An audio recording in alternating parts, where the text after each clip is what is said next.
బంగ్లాదేశ్ లో హిందువులపై జరుగుతున్న దాడుల విషయంలో ప్రధానమంత్రి నరేంద్ర మోదీ అనుసరించిన కఠిన వైఖరి ఫలితమిచ్చింది.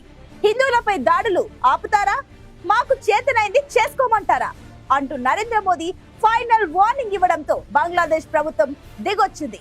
ఇకపై బంగ్లాదేశ్ లో హిందువులపై ఈగ కూడా వాలకుండా చూసుకునే బాధ్యత తమదే అని తాత్కాలిక ప్రభుత్వ అధినేత మహమ్మద్ యూనస్ భారత ప్రతినిధులకు హామీ ఇచ్చారు.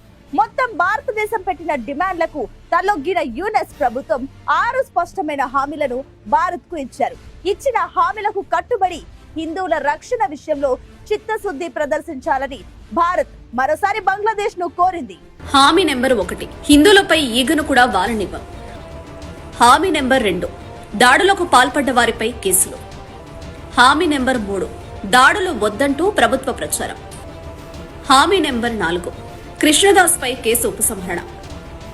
హామీ నెంబర్ 5, మత సామరస్యం కాపాడుతాం.